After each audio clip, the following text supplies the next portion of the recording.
नमस्कार, आप देख रहे हैं कुरुक्षेत्र मीडिया। मैं हूं राजेंद्र स्नेही। आज हमारे साथ मौजूद हैं कुरुक्षेत्र के जाने माने शिक्षाविद डॉक्टर विवेक शर्मा। विवेक शर्मा 25,000 से अधिक विद्यार्थियों को पढ़ा चुके हैं, जाना माना नाम है।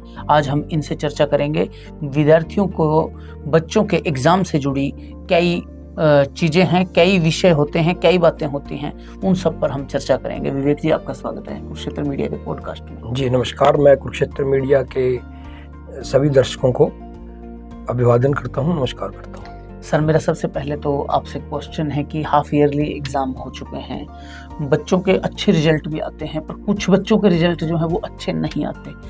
पेरेंट्स को भी संदेह हो जाता है कि बच्चा जो है उसके कैलिबर पे भी शक हो जाता है।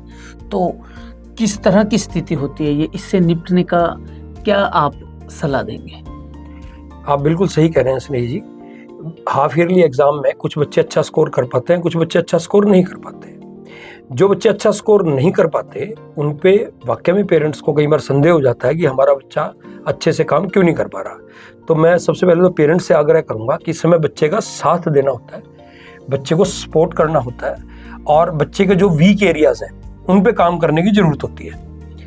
अब जैसे बच्चे के सामने उसकी आंसर सीट आई तो बच्चा देखे कि किन किन क्वेश्चंस को वो सही से अटेम्प्ट नहीं कर पाया, उसका न्यूमेरिकल पोर्शन कमजोर है या उसके कंसेप्चुअल पार्ट में उसको प्रॉब्लम है। तो ज़्यादातर बच्चे क्या गलती करते हैं कि वो अपनी उन प्रॉब्लम्स को सॉल्व नहीं करते। मुझे ऐसा लगता है कि अगर बच्चे के मार्क्स कम आ गए तो कोई बड़ी बात नहीं है, वो ज़्यादा भी आ जाएंगे।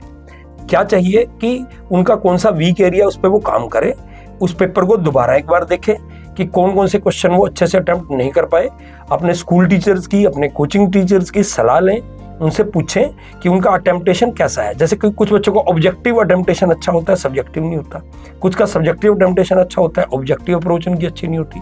तो एक परफेक्ट अप्रोच के साथ चलना होगा, क्योंकि अब जो सीबीएसई के भी एग्जाम हैं उनमें एमसीक्यूज भी आते हैं, सब्जेक्टिव क्वेश्चन भी आते हैं, अजर्सन रीजन भी आते हैं, केस बेस्ड क्वेश्चन भी आते हैं। तो बच्चे को हर तरह के क्वेश्चन की प्रैक्टिस करनी होगी। खाली कंसेप्ट जान के ही काम नहीं चलेगा, उस कंसेप्ट को अप्लाई कैसे करना है और क्वेश्चन का पैटर्न क्या है उसके हिसाब से वो उसका आंसरिंग करे तो मुझे लगता है कुछ बेहतर। विद्यार्थियों को मनोविज्ञान पे हम अगर चर्चा करें तो काफी प्रभाव भी रहता है इस तरह की जब हालत होती है, क्या कहेंगे आप? आप बिल्कुल सही कह रहे हैं। देखिए, बच्चा जो है एक फूल की तरह होता है। बच्चे का जो मनोविज्ञान है वो हर अध्यापक को और बच्चों के जो पेरेंट्स हैं उन्हें अच्छे से समझना चाहिए।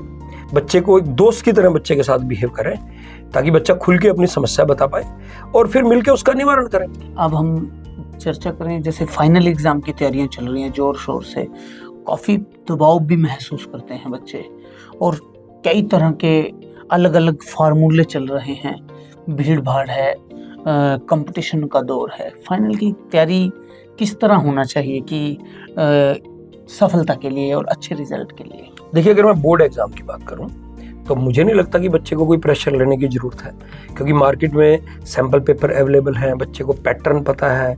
हमारा भी एक सैंपल पेपर आ रहा है, बच्चा वो भी परचेज कर सकता है। वैसे भी मार्केट में बहुत से सैंपल पेपर अवेलेबल हैं, तो बच्चा बिल्कुल एग्जाम पैटर्न को देखे कि कितनी तरह के क्वेश्चन उसमें आने हैं, एमसीक्यूज कितने आने हैं, अजर्सन रीजन कितने आने हैं, सब्जेक्टिव क्वेश्चंस कितने आने हैं, केस बेस्ड कितने आने हैं। जब पैटर्न उसके सामने अवेलेबल है तो प्रेशर की तो कोई बात है ही नहीं। डॉक्टर विवेक शर्मा के सैंपल पेपर भी आ रहे हैं, बुक्स भी आप की आ रही हैं, क्या कहेंगे आप? क्या कुछ खास क्या है?